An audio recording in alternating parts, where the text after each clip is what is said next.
Atom bomb जब गिरा तो किसी एक खास पार्टिकुलर जगह पर गिरा होगा। तब पार्टिकुलर जगह पर गिरा होगा तो उसके इर्द गिर्द का ही अफेक्टेड होना चाहिए था, लेकिन पूरा का पूरा हिरोशिमा शहर कैसे बर्बाद हो गया। एक बार बम गिर गया तो वहां पर यह चेन रिएक्शन शुरू हो जाता है कि ये जो हाइड्रोजन बम है वह एटम बम से भी लाख गुना खतरनाक होगा। सर, एटम बम और हाइड्रोजन बम में विद्यार्थी कंफ्यूज कर जाता है। तो एटम बम जो है न्यूक्लियर फिजन, नाभिकीय विखंडन पर काम करता है, और हाइड्रोजन बम है वह जो है न्यूक्लियर फ्यूजन पर काम करता है। Good morning students, welcome to my YouTube channel basic concept of physics. आज हम लोग एक यूनिक टॉपिक पर चर्चा करेंगे। आप सभी को पता है, हिस्ट्री या जीके के माध्यम से जानकारी लिए होंगे, पूरे विश्व में जो एटम बम का पहला प्रयोग हुआ था, पहला धमाका किया गया था, वह द्वितीय विश्व युद्ध में अमेरिका के द्वारा जापान के एक शहर हिरोशिमा, 6 अगस्त 1945 को हिरोशिमा पर एटम बम गिराया गया था, और दूसरा बम 9 अगस्त 1945 को नागासाकी पर, यानी कि दोनों जापान के शहर पर एटम बम का प्रयोग किया गया था और एटम बम को गिराया गया था। और उस समय हिरोशिमा और नागासाकी में भारी तबाही मची थी। तो सबसे ये इंपॉर्टेंट हो जाता है कि आखिर वो एटम बम में कौन सी ऐसी क्रिया होती है और कैसे उससे इतने व्यापक स्तर पर तबाही मचती है। तो उसी कड़ी में आज हम आप लोग को एटम बम की पूरी प्रक्रिया, कि एटम बम से जो विध्वस्त रूप धारण करता है और व्यापक स्तर पर उसका विनाश का जो प्रारूप आता है सामने, रूपरेखा आती है सामने, उसके पीछे वजह क्या है, क्या कारण है कि एटॉमिक पावर जो होती है वो इतना व्यापक स्तर पर फैल करके तबाही मचाती है। तो एटम बम के प्रोसेस को जानने से पहले ये जरूरी है कि सबसे पहले यह जान लीजिए कि जो एटम बम का प्रोसेस होता है वो कंप्लीट न्यूक्लियर रिएक्शन है। न्यूक्लियर रिएक्शन, नाभिकीय अभिक्रिया। नाभिकीय अभिक्रिया, तो देखिए नाभिकीय अभिक्रिया भी जो होती है वो दो तरह का होता है। एक होता है न्यूक्लियर फिजन, यानी कि इसका हिंदी होता है नाभिकीय विखंडन, और दूसरा होता है न्यूक्लियर फ्यूजन, इसका हिंदी होता है नाभिकीय संलयन। ये दो प्रकार का न्यूक्लियर रिएक्शन होता है। इस न्यूक्लियर रिएक्शन में ये दोनों एक दूसरे का ऑपोजिट रिएक्शन है। तो सबसे पहले हम लोग, चूंकि एटम बम के बारे में हम लोग जानकारी ले रहे हैं कि एटम बम किस सिद्धांत पर काम करता है और कैसे उससे इतना व्यापक स्तर पर विनाश का ये रूपरेखा ले लेता है, तो उसके लिए सबसे जरूरी है कि इस चीज को समझना, न्यूक्लियर फिजन, कि न्यूक्लियर फिजन है क्या।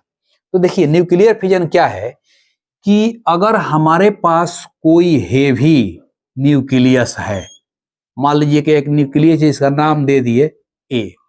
हेवी न्यूक्लियस का मतलब होता है कि उसके अंदर न्यूट्रॉन और प्रोटॉन की जो संख्या होती है उसका n/p रेशियो निकाला जाता है, न्यूट्रॉन बाई प्रोटॉन। अगर इसका वैल्यू 1 से ज्यादा आ जाए तो वह जो नाभिक होता है, वह जो न्यूक्लियर होता है, वो हाईली रिएक्टिव होता है। हाईली रिएक्टिव यानी कि उस न्यूक्लियस में विस्फोट होने की संभावना ज्यादा बनती है। वो हाई रिएक्टिव न्यूक्लियस कहां पर, in neutron divided by proton if greater than 1। इसका मतलब कि नाभिक जो है वो हाईली रिएक्टिव हो गया, उसमें विस्फोट होने की संभावना ज्यादा है। तो यानी कि न्यूट्रॉन की संख्या ज्यादा, प्रोटॉन की संख्या कम होगी, तब जाकर के n/p रेशियो ग्रेटर देन 1 होता है, और वैसे ही न्यूक्लियस हाईली रिएक्टिव होता है। तो उसी प्रकार का कोई एक न्यूक्लियस की हम कल्पना करते हैं समझाने के लिए। यूरेनियम भी हो सकता है, थोरियम, कोई भी विस्फोटक एक्सप्लोसिव जो होता है वह विस्फोटक हो सकता है। यूरेनियम हो सकता है, थोरियम हो सकता है, तो यहां पर हम कोई नाम दे दिए एक न्यूक्लियस का ए, और जानेंगे कि ये जो नाभिकीय विखंडन है, न्यूक्लियर फिजन, ये होता कैसे है। तो इसका प्रोसेस है कि इस न्यूक्लियस पर एक स्लो मोशन का, देखिए slow motion neutron, slow motion का न्यूट्रॉन इस न्यूक्लियस पर स्ट्राइक करता है। तो होता क्या है इसमें कि यह न्यूक्लियस दो छोटे छोटे न्यूक्लियस में ब्रेक हो जाता है। इसका नाम अगर ए था तो जो नया न्यूक्लियस बनेगा वह बिल्कुल ही अलग हो जाएगा। तो इसका नाम दे दीजिए बी, इसका नाम दे दीजिए सी। यानी कि स्लो मोशन का न्यूट्रॉन जब इस न्यूक्लियस पर स्ट्राइक करेगा, बम्बार्डिंग होगा, इसको बम्बार्डिंग कहा जाता है, तो यह न्यूक्लियस जो है विस्फोट कर जाएगा, ब्रेक हो जाएगा, और ब्रेक होने के बाद दो छोटा छोटा न्यूक्लियस में कन्वर्ट हो जाएगा। इस कन्वर्सन के दौरान क्या क्या इसमें से निकलता है, तो जब ये कन्वर्ट होता है तो इसमें से 3 गो नया न्यूट्रॉन निकलता है और हेवी मात्रा में एनर्जी निकलती है, हेवी मात्रा में। यह एनर्जी मुख्य रूप से हीट के रूप में निकलती है, यह एनर्जी मुख्य रूप से हीट के रूप में निकलती है, और यह हीट इतना अधिक होता है कि इससे कठोर से कठोरतम चीज भी आसानी से पिघल जाता है। अब ये फैलता कैसे है ये जानना जरूरी है कि मान लीजिए कि ये हुआ तो ये फैलते कैसे चल जाता है, इसको हम यहां दिखा रहे हैं आपको। देखिए यह फैलता कैसे है। अब जैसे मान लीजिए इसी चीज को हम यहां बढ़ाकर दिखाते हैं। ये हमारा ए था, यहां पर ये एक न्यूट्रॉन जो है बम्बार्ड किया था, ये हमारा बन गया था बी और सी, ये बन गया बी और सी। इसी में हमको 3 गो नया न्यूट्रॉन मिला है और हेवी मात्रा में एनर्जी निकली है। वह एनर्जी किसके रूप में निकला है? हीट के रूप में। अब यहां होता क्या है कि एटम बम जब गिरा तो किसी एक खास पार्टिकुलर जगह पर गिरा होगा, तब पार्टिकुलर जगह पर गिरा होगा तो उसके इर्द गिर्द का ही अफेक्टेड होना चाहिए था, लेकिन पूरा का पूरा हिरोशिमा शहर कैसे बर्बाद हो गया, ये सबसे इंपॉर्टेंट चीज है। आखिर क्या कारण है कि बम किसी एक जगह पर गिरा और उसका असर पूरे शहर पर फैल गया। तो उसमें होता क्या है, देखिए कि जैसे ही यह 3 नया न्यूट्रॉन बनता है, अब इसमें से एक एक न्यूट्रॉन का बम्बार्डिंग दोनों नए न्यूक्लियस पर फिर हो जाता है, दोनों नए न्यूक्लियस पर फिर हो जाता है। अब जैसे ही यह न्यूट्रॉन टकराया तो 2 भाग में बांटा, ठीक इसमें क्रिया हो जाएगी ऐसे, इससे भी 2 हमारा अलग अलग नाभिक ब्रेक हो जाएगा। फिर इसमें 3 गो नया न्यूट्रॉन उत्पन्न होगा। अब फिर हेवी मात्रा में एनर्जी हीट एनर्जी कहिए, सीधे सीधे हीट एनर्जी निकलेगा। उस तरह से इसका भी ब्रेक हो जाएगा इस तरह से। फिर यहां 3 गो नया न्यूट्रॉन निकलेगा और फिर यहां पर हीट एनर्जी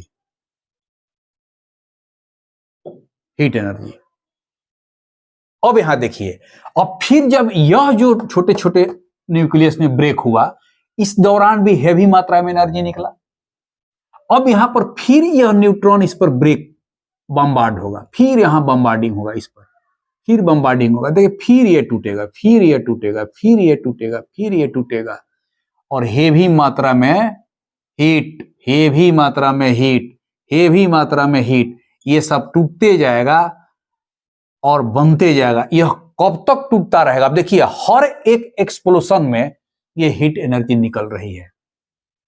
तो यह पूरा का पूरा जो रिएक्शन है, इस रिएक्शन का नाम है चेन रिएक्शन, चेन रिएक्शन, श्रृंखला अभिक्रिया। अब सवाल उठता है कि ये कब तक होते रहेगा?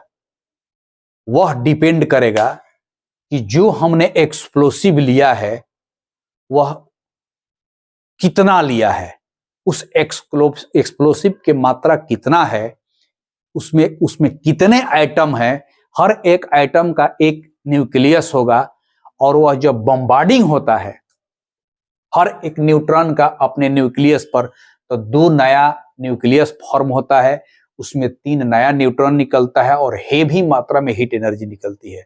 वह हीट एनर्जी में इतना कैपेसिटी है कि पृथ्वी को भी पिघला सकता है। तो इस तरह से यह एक चेन रिएक्शन आगे की ओर बढ़ते जाता है, बढ़ते जाता है। इसको अनकंट्रोल, माने ये जो चेन रिएक्शन हो रहा है, यह चेन रिएक्शन अनकंट्रोल,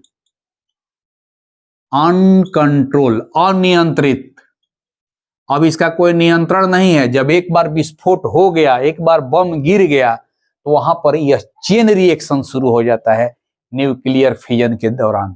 तो न्यूक्लियर फिजन क्या हुआ कि जब किसी हेवी न्यूक्लियस पर कोई स्लो मोशन न्यूट्रॉन स्ट्राइक करता है, तो 2 अलग अलग न्यूक्लियस में वो ब्रेक हो जाता है। उस ब्रेकिंग के ड्यूरेशन में 3 नए न्यूट्रॉन बनते हैं और हेवी मात्रा में हीट एनर्जी रिलीज होता है। और यही फिर 3 न्यूट्रॉन में से यह न्यूट्रॉन इस पर बम्बार्ड करेगा, ये न्यूट्रॉन इस पर बम्बार्ड करेगा। इस तरह से ये श्रृंखला आगे की ओर चलती जाती है। कब तक चलती जाएगी? जब तक, देखिए, N/P रेशियो जैसे ही 1 हो जाएगा,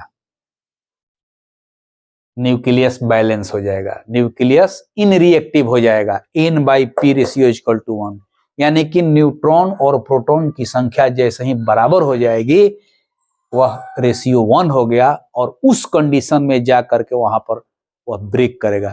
तब तक से यह तबाही मचा चुका होता है। तो एटम बम जो बना था वो मुख्य रूप से इसी सिद्धांत पर विस्फोट कराया गया था। ये पूरा का पूरा एक जगह गिरा एटम बम, लेकिन रिएक्शन जो शुरू हुआ इस तरह से फैलते गया, ये कंप्लीट अनकंट्रोल चेन रिएक्शन कहलाता है। इस अनकंट्रोल रिएक्शन के कारण हर एक एक्सप्लोजन के बाद जो हीट एनर्जी निकलती है, उस हीट एनर्जी से ही पूरा शहर तबाह हो गया था। बम के झटका और एक्सप्लोसिव साउंड से तो बस जिस जगह पर गिरता है उसी का सराउंडिंग में क्षति होती है, लेकिन पूरा का पूरा हिरोशिमा शहर बर्बाद हो जाना, पूरा का पूरा नागासाकी बर्बाद हो जाना, उसका कारण क्या था? उसका कारण यही था कि जब वो बम गिरा तो उसमें चेन रिएक्शन शुरू हो गया। कैसा chain reaction? Uncontrol chain reaction. और इसी अनकंट्रोल चेन रिएक्शन के कारण इतना मात्रा में हीट एनर्जी निकला, इतना मात्रा में हीट एनर्जी निकला कि पूरा का पूरा शहर जो है पिघल करके बर्बाद हो गया। तो इस तरह से एटम बम जो होता है वह कंप्लीट किस पर आधारित है? नाभिकीय विखंडन, न्यूक्लियर फिजन। अक्सर अब क्वेश्चन पूछता है कॉम्पिटिटिव एग्जाम में कि एटम बम किस सिद्धांत पर कार्य करता है? तो एटम बम न्यूक्लियर फिजन के सिद्धांत पर है। एटम बम में कौन सी अभिक्रिया होती है, कौन सा रिएक्शन होता है? तो उसमें होता है चेन रिएक्शन। कैसा चेन रिएक्शन? तो अनकंट्रोल्ड चेन रिएक्शन, माने कि जब वो विस्फोट कर जाएगा तो अब कंट्रोल में नहीं रहेगा, वो तब तक हीट एनर्जी उसमें से निकलता रहेगा, तब तक रिएक्शन होता रहेगा। कब तक? जब उसके न्यूक्लियस का अब जैसे मान लीजिए कि यह न्यूक्लियस नया बना और यहीं पर आकर के N/P रेशियो इक्वल टू 1 हो गया, तब अब इसमें कतनो न्यूट्रॉन का बम्बारिंग होगा, यह ब्रेक नहीं होगा क्योंकि ऑलरेडी यह स्टेबल हो चुका है। तो चेन रिएक्शन कब तक होते रहेगा? जब तक न्यूक्लियस में N/P रेशियो इक्वल टू 1 ना हो जाए। तो इस तरह से एटम बम का जो प्रोसेस था पहली बार अमेरिका ने बनाया था, और पहला जिसका नाम दिया गया था लिटिल बॉय, उसको हिरोशिमा पर 6 अगस्त 1945 को द्वितीय विश्व युद्ध के दौरान गिराया गया था। और वह टेस्ट के लिए गिराया गया था, लेकिन शायद अमेरिका को भी पता नहीं होगा कि कितनी तबाही मचाएगा। और इस तरह से पूरा का पूरा हिरोशिमा शहर उसके हीट से पिघल गया। वहां आज भी उसका असर 1945 के इतने लंबे समय बाद भी वहां पर असर दिखाई देता है। तो यह एटम बम का जो प्रोसेस है कंप्लीट न्यूक्लियर रिएक्शन का कौन सा रिएक्शन हुआ है? Nuclear fission. तो न्यूक्लियर फिजन में ये जो होता है स्लो मोशन का न्यूट्रॉन जब टकराता है तो 2 अलग अलग। अब दूसरा जो रिएक्शन बताए अभी आपको, न्यूक्लियर फ्यूजन, वो क्या है नहीं देख लीजिए, इसको बंद कीजिए। अब तो समझ में आ गया कि एटम बम जो है इसी सिद्धांत पर कार्य करता है।